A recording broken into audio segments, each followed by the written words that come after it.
Friends ये video follow up है कल जो मैंने वीडियो बनाया था।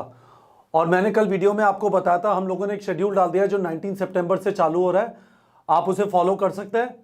और दूसरी चीज मैंने आपको ये बताया था, टाइम नहीं बचा है, 7.5 महीने एक्सपेक्टेड है कि अगले साल एग्जाम मई 2022 में होगा। नीट 2022 मई के अंदर एक्सपेक्टेड है अगले साल, ठीक है। 7.5 महीने बचे हैं। मैंने आपको ये बताया था, मैं शेड्यूल का लॉजिक बताऊंगा और मैं आपको कुछ और चीजें कवर करूंगा। इस वीडियो में मैं 3 चीजें कवर करना चाहता हूं। कट ऑफ एक्सपेक्टेड क्या है, ड्रॉप ले या ना ले, इस वाली इंफॉर्मेशन के मद्देनजर, और स्टडी शेड्यूल जो है, क्या ये जरूरी है कि जो मैंने बनाया या नीट प्रेप पे बनाया या आपने कहीं और से लिया उसे फॉलो करें या कुछ और कर सकते हैं। इन 3 चीजों को क्विकली कवर करने की कोशिश करेंगे। मैं कोशिश करूंगा वीडियो बहुत लंबा ना हो, पर लंबा हो रहा है तो थोड़ा पेशेंस रखिए। मैं प्रॉमिस करता हूं कि मैं आगे से बहुत ज्यादा लंबे वीडियोस नहीं डालूंगा। तो पहली चीज, एक्सपेक्टेड कट ऑफ, मैं एक बहुत बड़ी रेंज दे रहा हूं, ये लार्जली इस चीज को कवर करती है कि पेपर इस बार पिछले साल के मुकाबले मुश्किल था। पिछले बार ये वाला जो कट ऑफ है all India counselling general category, और मैं आपको इसका थोड़ा लॉजिक बताऊंगा, थोड़ा कॉम्प्लिकेटेड है, तो अगले वीडियो के अंदर मैंने लॉजिक कवर किया है कि कट ऑफ जब कोई बोलता है कि 614 है, 575 है, 595, उसका मतलब क्या है, वो कौन सी कट ऑफ है और क्या वो आपके ऊपर एप्लीकेबल है, ये मैं कवर करूंगा। पर मोटा मोटा पिछले साल ये वाला नंबर 614 के आसपास था, इस बार ये 575 से 595 मैं एक रेंज दे रहा हूं, क्योंकि इसके ऊपर हमारी फैकल्टी के अंदर भी काफी डिस्कशन है कि पेपर मुश्किल था, पर सेक्शन बी में काफी सारे मुश्किल थे और वो छोड़े जा सकते थे 20 सवाल, पर रियलिटी है कि पेपर लंबा तो हो गया था। तो कट ऑफ तो नीचे जाना है, कितना नीचे जाएगा, 575 का मतलब होता है कि ऑलमोस्ट 40 नंबर नीचे चला गया, और 595 का मतलब होता है कि 20 नंबर नीचे गया। प्रॉबेबली इन दोनों नंबर के बीच में कहीं पे, पर मैं आपको बताऊंगा कि इस वाले नंबर के बेसिस पे आप कैसे फिगर आउट कर सकते हैं कि आपको ऑल इंडिया स्टेट काउंसलिंग जो होती है उसके बेसिस पे क्या एक्सपेक्टेड है और उसके बेसिस पे आप क्या डिसीजन ले सकते हैं, ड्रॉप लें या ना लें, ठीक है।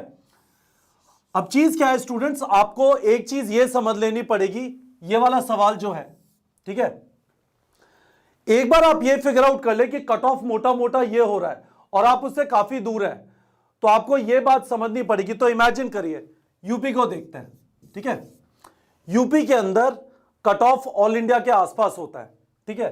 तो मान लेते हैं कि लेट्स से हमने कहा कि कट ऑफ 585 निकला 2019 की तरह, ठीक है, तो जनरल कैटेगरी का 585 पे हो जाएगा, ठीक है, ओबीसी का लेट्स से 575 पे हो जाएगा, एससी का हो जाएगा, इसमें से 70 नंबर हटा लीजिए, लेट्स से 505 पे हो जाएगा,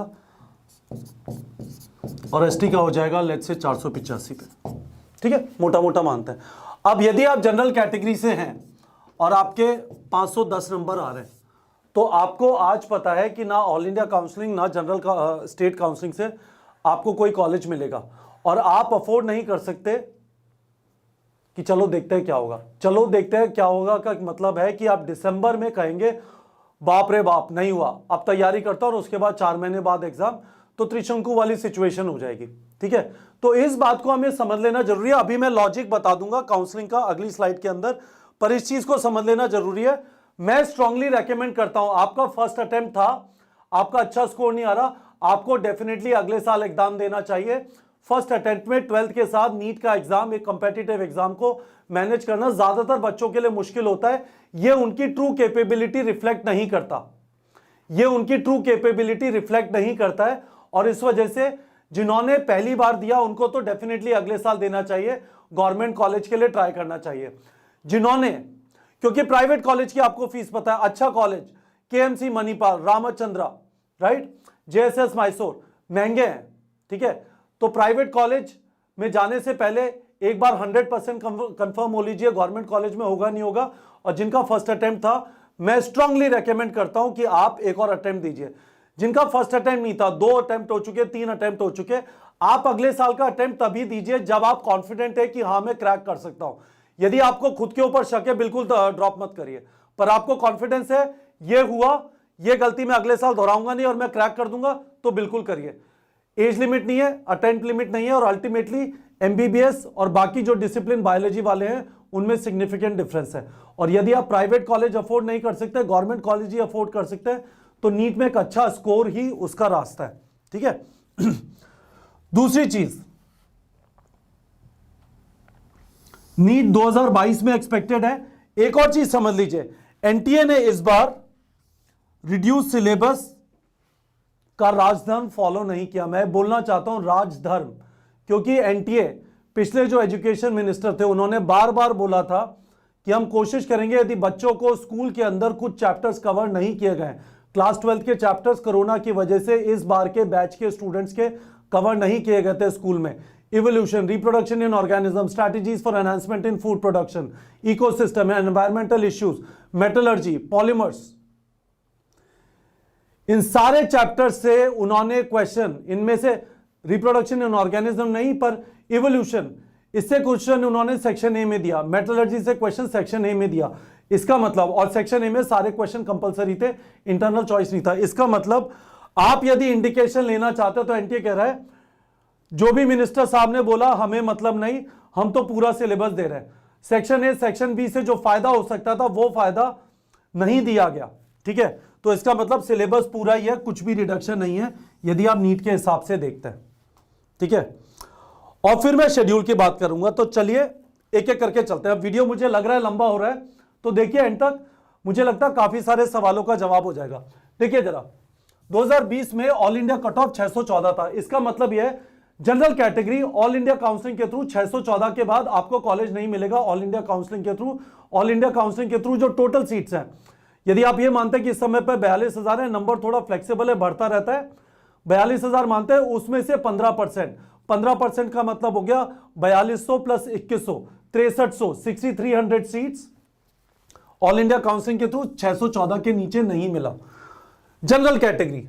ठीक है, ओबीसी और ईडब्ल्यूएस का ऑल इंडिया काउंसलिंग के थ्रू पिछले बार कोटा नहीं था, इस बार से हो जाएगा, तो उसका इंप्लीकेशन मैं बताऊंगा। पर एससी को -70 और -100, यानी एससी का हो गया -70, ये हो गया 514 और ये हो गया 544, है ना, इसके नीचे नहीं मिला मोटा मोटा।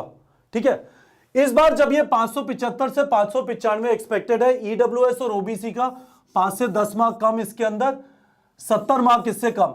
70 मार्क का मतलब, चलिए 1 मिनट के मान लीजिए, थोड़ा रिजल्ट पे पता चलेगा, 585 मान लीजिए, 585 में से 70 गया तो ये हो गया 515 मार्क्स, है ना, और ये हो गया 485 मार्क्स, है ना, और ये हो जाता है -5 to -10, चलिए -10 मान लेते हैं, तो 575 मार्क्स, है ना।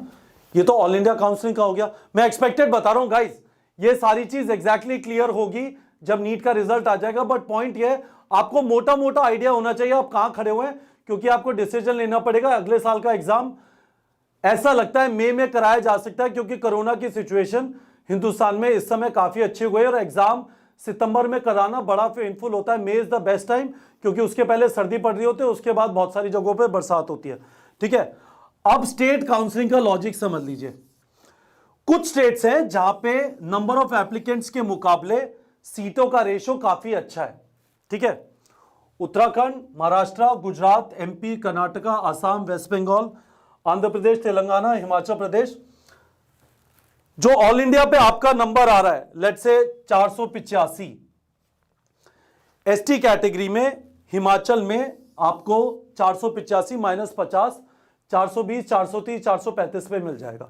ठीक है, जबकि इन वाले स्टेट्स को देखेंगे, यूपी, बिहार, दिल्ली, हरियाणा, राजस्थान, झारखंड, केरला, इसमें ऑल इंडिया काउंसलिंग के आसपास ही मिलेगा। तो यदि ओबीसी में 575 पे यहां पे क्लोज हो रहा है, तो दिल्ली में भी मोटा मोटा आपको 575 पे एनडीएमसी या राममनोहर लोहिया वगैरह मिलेगा। ठीक है, मोटा मोटा ये बात समझ लीजिए। ठीक है, तो इससे आपको आइडिया लग जाना चाहिए कि हम क्या बात कर रहे हैं। ऑल इंडिया काउंसलिंग होता है, उसके हिसाब से फिर स्टेट काउंसलिंग का आइडिया लग जाता है, और इससे आप आइडिया लगा सकते हैं कि मुझे ऑल इंडिया नहीं तो स्टेट में मिलेगा या नहीं मिलेगा। बॉर्डर लाइन है तो वेट कर लीजिए रिजल्ट का, पर बॉर्डर लाइन से बहुत दूर है। ठीक है, आप ओबीसी है, दिल्ली से है, और आपका स्कोर 500 है, मुझे नहीं लगता कि चांस है कि आपको गवर्नमेंट कॉलेज मिलेगा। तो आपको डिसीजन लेना है, वेट करूं, तैयारी करूं, या फिर स्ट्रीम चेंज कर लूं, एमबीबीएस छोड़ देता हूं, बीडीएस वगैरह कर लेता हूं, ठीक है, but you have to take these decisions, ठीक है, ये मैंने आपको समझा दिया। अब नेक्स्ट चीज पे आ जाते हैं, शेड्यूल के लॉजिक पे, है ना। तो शेड्यूल के लॉजिक में स्टूडेंट्स क्या है, जो हमने आपको शेड्यूल बना के दिया है, ठीक है, मैंने आपको बताया था neetprep.com पे जाएंगे, ये जो शेड्यूल है, ठीक है, ये जो लेट स्टार्ट शेड्यूल है नंबर 2 जो डला हुआ है स्टार्टिंग 19 सितंबर, इसमें जो ये लिखा हुआ है इसका लॉजिक मैं आपको एक बार समझा देता हूं, है ना, देख लीजिए। केमिस्ट्री फिजिक्स के अंदर हम बेस चैप्टर्स पहले कर रहे हैं, यानी मैथमेटिकल टूल से स्टार्ट कर लेंगे, वर्क एनर्जी पावर तक जाएंगे, रोटेशन मोशन को एंड में करेंगे, पर ग्रेविटेशन कर लेंगे क्योंकि उसका काम हमारे इलेक्ट्रोस्टैटिक्स में काम आता है, काफी फॉर्मूलों का लॉजिक और उनका कंस्ट्रक्ट सेम होता है ना। तो ये किया, motion in a straight line, और इससे पहले मैथमेटिकल टूल से लेके ग्रेविटेशन तक गए, फिर क्लास 12th के चैप्टर गए, उसके बाद रिमेनिंग क्लास 11th के चैप्टर किए, ठीक है। केमिस्ट्री के अंदर ऑर्गेनिक केमिस्ट्री से एक तरफ स्टार्ट किया, कंफर्ट जोन होता है, स्कोरिंग है 15 से 20 क्वेश्चन, यदि आप 15 बात करें 45 के हिसाब से, 50 के हिसाब से 17-18 क्वेश्चन, और कैलकुलेशन नहीं है। तो जीओसी से स्टार्ट करके अमाइंस तक दौड़ जाएंगे, और साथ में हम 4 हमारे जो बेस चैप्टर्स हैं, some basic concepts of chemistry, structure of atom, classification of elements and periodicity, और केमिकल बॉन्डिंग, ठीक है, वो कवर करेंगे। और उसके बाद हम क्लास 12 के चैप्टर्स पे आ जाएंगे, फिर क्लास 11, और इसमें इनऑर्गेनिक बिल्कुल एंड में करेंगे क्योंकि इसमें बहुत सारी याद करने की चीजें होती है जिसमें तकलीफ होती है। बायोलॉजी में एज सच कोई लॉजिक नहीं है। तो इस तरह से ये वाला शेड्यूल डिजाइन किया गया। अब सवाल ये है क्या ये कंपलसरी है, क्या ये कंपलसरी है कि आप यही शेड्यूल फॉलो करें? आंसर है नो, एब्सोल्युटली नॉट। हमारा बस चले हम ये शेड्यूल नहीं डालते क्योंकि ये एक रिकॉर्डेड कोर्स है, एक लाइव कोर्स नहीं है। आपको सारे लेक्चर्स एक साथ मिल जाते हैं शुरू में, आप अपने कन्वीनियंस अपनी सीक्वेंस से मूव कर सकते हैं। यदि आप नीट का एग्जाम दे चुके हैं, संडे को वापस दे रहे हैं, आपको पता है किन जगहों पे मेहनत करनी है और किन जगहों पे आपको आता है, ठीक है। मैं वापस चलता हूं, देख लीजिए जरा, यहां पे चलिए, है ना। कल मैंने आपको बताया था किसी भी चैप्टर को कंप्लीट करने के लिए आपको थ्योरी चाहिए, आपको एमसीक्यू प्रैक्टिस चाहिए, और उसके बाद आपको मॉक टेस्ट चाहिए, है ना। ये हमारा एप्लीकेशन है। अल्टीमेटली थ्योरी इसलिए पढ़ते हैं कि हमारा एमसीक्यू हो जाए, है ना। मैंने आपको क्या बताया था, 13 घंटे, 3 घंटे, 7 घंटे पर चैप्टर। ये मैंने आपको कल बताया था, एक बार वापस जाके देख लीजिए वीडियो। अब पॉइंट यह, कोई चैप्टर आपको अच्छी तरह आता है तो उसके वीडियोस क्यों देखना है, यहां पे टाइम बचाया जा सकता है, क्योंकि पूरा पूरा पूरा पूरा करने का मतलब हो रहा था, आप कल का वीडियो जाके देखेंगे, 80 आवर्स पर वीक, और इसका मतलब approximately 11.5 hours per day every day for next 7.5 months, which is not feasible. तो आपको यह चीज फिगर आउट करनी पड़ेगी कि हाँ, मुझे इसके वीडियो नहीं देखने, इस वाले चैप्टर के सिर्फ क्वेश्चन प्रैक्टिस कर लेता हूं और हो जाएगा, तो उससे हमारे 13 घंटे बच जाते हैं, ठीक है। तो आप अपने हिसाब से शेड्यूल डिजाइन कर सकते हैं। और मैं आपको बताना चाहता हूं कि neetprep.com पे आपने टारगेट बैच ज्वाइन किया या फुल कोर्स ज्वाइन किया, या इंस्पायर बैच है या कैटलिस्ट बैच है, आप अपना खुद का शेड्यूल बना सकते हैं 2-2 हफ्ते की विंडो लेके, ठीक है। तो ये टारगेट सेटिंग फंक्शनैलिटी अवेलेबल है। मैं इसका वीडियो एक सेपरेट टारगेट सेटिंग का बनाऊंगा, पर मोटा मोटा आप इस तरीके से इसको समझ लीजिए कि आप होम पे आए, ठीक है। यहां पे आपके पास ऑप्शन है कि 2-2 हफ्ते का टारगेट सेट कर लें। तो टारगेट सेटिंग का मैंने एक वीडियो बना के बच्चों को दिखाया था, पर देखिए कर ही लेते हैं क्विकली, है ना, टारगेट सेटिंग कैसे करते हैं। तो 2 हफ्ते का टारगेट लिया, हमें पता है 32 हफ्ते 96 चैप्टर, 2 हफ्ते में 6 चैप्टर करने हैं। अब 6 चैप्टर में मैं आपको रेकमेंड कर रहा हूं 3 लाइट चैप्टर लीजिएगा, 3 ऐसे चैप्टर लीजिएगा जो आपको आते नहीं है। लाइट का मतलब जिसमें आपको वीडियो लेक्चर देखने की जरूरत है, सिर्फ क्वेश्चन प्रैक्टिस से काम चल जाएगा, ठीक है। और 3 को ब्रेकअप कर लेते हैं, 2 physics, 2 chemistry, 2 bio, 3 easy, 3 difficult, है ना। तो ये वाला लॉजिक लगा लेते हैं। चलिए स्टार्ट करते हैं केमिस्ट्री से। तो केमिस्ट्री में आपने कहा कि मैं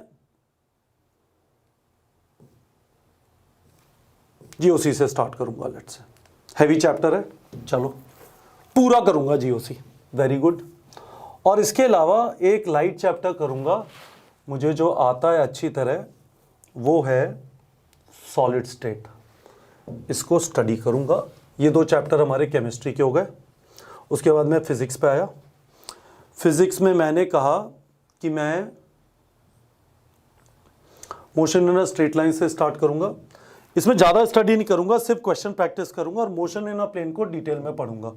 बहुत अच्छा। ज़ूलॉजी में आया। ज़ूलॉजी में मुझे एनिमल किंगडम एंड में करूंगा। बहुत सारी चीज़ें याद करने के लिए होती हैं इसके अंदर। बायोमॉलिक्यूल अच्छी तरह स्टडी करूंगा और डाइजेशन एब्जॉर्प्शन को सिर्फ इसके क्वेश्चन प्रैक्टिस करूंगा। बहुत अच्छा। तो बायोमॉलिक्यूल के वीडियो देखूंगा, वीडियो देखते हुए नोट्स लूंगा, एनसीईआरटी पढ़ूंगा, क्वेश्चन प्रैक्टिस करूंगा और डाइजेशन एब्जॉर्प्शन में सिर्फ क्वेश्चन लगाऊंगा। बॉटनी में आ जाते हैं। इसमें cell cycle, cell division detail में पढ़ूंगा और सेल यूनिट ऑफ लाइफ के सिर्फ सवाल लगा लूँगा। ये हमारा हो गया। बहुत बढ़िया। तो हमने 4 चैप्टर लिए और 8 हो गए। करने थे 6 ही चैप्टर। तो एक काम करते हैं, इस हफ्ते बॉटनी के चैप्टर, इन 2 हफ्तों में बॉटनी के चैप्टर निकलेंगे। 6 चैप्टर सफिशिएंट है। ठीक है। आपने नेक्स्ट के बटन पे क्लिक किया, जो नीचे नीला बटन आता है, ठीक है। और इसमें 40 घंटे लगेंगे। बड़ा चैप्टर है। सॉलिड स्टेट, इसके अंदर सिर्फ मुझे सवाल लगाने, तो 7 घंटे सवाल लगा लेंगे। मोशन और स्ट्रेट लाइन में भी सिर्फ सवाल लगाना है, तो 10 घंटे सवाल लगा लिए। मोशन और प्लेन में ज़्यादा टाइम लगाऊंगा। अच्छी तरह सर्कुलर मोशन इस बार समझना है, 25 घंटे। बायोमॉलिक्यूल में भी टाइम लगाऊंगा। वीडियो देखते हुए नोट्स लूँगा, एनसीईआरटी पढ़ूंगा, क्वेश्चन प्रैक्टिस करूँगा, तो करीब 20 घंटे। और डाइजेशन एब्जॉर्प्शन के क्वेश्चन प्रैक्टिस करूँगा, 7 घंटा सफिशिएंट है। तो 2 हफ्ते में आपने खुद के लिए पढ़ाई रखी। 6 चैप्टर करने, 2 हफ्ते में 6 चैप्टर, यानी 32 हफ्ते में 96 चैप्टर हो जाएंगे। 47, 47, 57, 57, 82, 102, 109, 109 आवर्स, 55 आवर्स पर वीक, यानी दिन के करीब 8 घंटे। परफेक्ट है ना।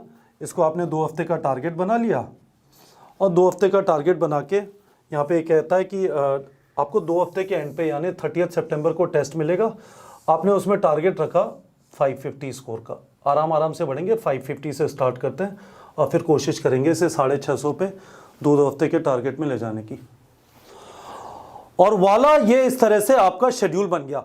तो आपने रियली हमारा वाला शेड्यूल फॉलो नहीं किया, फर्क नहीं पड़ता, क्योंकि अल्टीमेटली रिकॉर्डेड कोर्स है। रिकॉर्डेड कोर्स का इस समय पे आपको फायदा ये है कि यदि आपको लिविंग वर्ल्ड आता है, बायोलॉजिकल क्लासिफिकेशन आता है, प्लांट किंगडम पढ़ना है, तो एक लाइव क्लास के अंदर आप पहले 2 चैप्टर्स के खत्म होने का क्यों वेट करेंगे, 15 दिन बाद क्यों स्टार्ट करेंगे।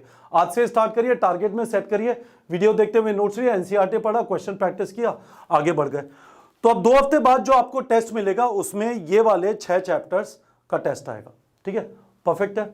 सारी चीजें सेट हो गई। टेस्ट आपका नए पैटर्न के बेसिस पे होगा, क्योंकि अगले साल भी एक्सपेक्टेड है सेक्शन ए सेक्शन बी होगा। तो बच्चों थोड़ा लंबा वीडियो हो गया, मैं इस वाली चीज के ऊपर वापस करूंगा, पर मुझे जरा वीडियो के कमेंट सेक्शन में बताइए क्या आपको समझ में आ गया कि एक्सपेक्टेड कट ऑफ और कट ऑफ का कॉम्प्लिकेटेड लॉजिक क्या है। यदि आपको नहीं समझ में आया तो मैं कट ऑफ के ऊपर एक सेपरेट वीडियो बना दूंगा कि all India counselling, state counselling, qualifying score, cut off, अलग अलग कैटेगरी वगैरह, ये सब चीजें क्या होती है, ये मैं एक अलग से वीडियो बना दूंगा, कमेंट सेक्शन में बता दीजिए। दूसरी चीज मैंने आपको बताई, आप ये अज्यूम नहीं कर सकते, मैं एक बार वापस वहां पे चला जाता हूं। दूसरी चीज मैंने आपको ये बताई कि आप ये अज्यूम नहीं कर सकते कि रिड्यूस सिलेबस आएगा, क्योंकि इस बार एनटीए ने और एजुकेशन मिनिस्ट्री ने अपना धर्म फॉलो नहीं किया। उन्होंने रिड्यूस सिलेबस बोला था, सेक्शन ए सेक्शन बी है, पर उन्होंने उसका धर्म पालन नहीं किया। तो आपको पूरा करना है, ये मान के चलना है। और तीसरी चीज मैंने आपको ये बताई, जरूरी नहीं है आप हमारा दिया हुआ शेड्यूल फॉलो करें, आपके पास टारगेट सेटिंग की फंक्शनैलिटी है। हर जने का अलग अलग वीक और स्ट्रांग एरिया है, आप अपना टारगेट उस तरह से सेट करिए, क्योंकि हम आपको अपनी तरफ से एक ही शेड्यूल दे सकते हैं, पर बच्चे बहुत सारे हैं, हर जने की अलग रिक्वायरमेंट, अलग प्रायोरिटी, अलग सीक्वेंस हो सकता है, वो आप टारगेट सेटिंग के थ्रू कर सकते हैं। 2-2 हफ्ते का टारगेट सेट करिए, माइक्रो टारगेट खत्म करिए, और उसके बाद 2 हफ्ते के एंड पे आपको टेस्ट मिल जाएगा। तो मैं टारगेट सेटिंग के ऊपर एक अलग से डिटेल वीडियो बनाऊंगा, पहले भी बनाया था, पर अभी के लिए इतना काफी है। होपफुली आप लोग को क्लियर हो गया होगा। आपको कोई चीज समझ में नहीं आई, वीडियो के कमेंट सेक्शन में पूछिए और मैं आपसे रिक्वेस्ट करना चाहता हूं, आप हमारा शेड्यूल फॉलो कर रहे हैं तो उसके पहले 2 हफ्ते का टारगेट बना के सेट कर लीजिए, जिससे 2 हफ्ते के एंड पे टेस्ट मिल जाए। और यदि आप हमारा शेड्यूल फॉलो नहीं कर रहे तो भी आप टारगेट सेट कर लीजिए, जिससे बड़ी चीज छोटा छोटा टारगेट अचीव करके मिलती है। बूंद बूंद से घड़ा बढ़ता है, माइक्रो टारगेट से बड़ा टारगेट एक गवर्नमेंट कॉलेज अचीव होता है। ठीक है बच्चों।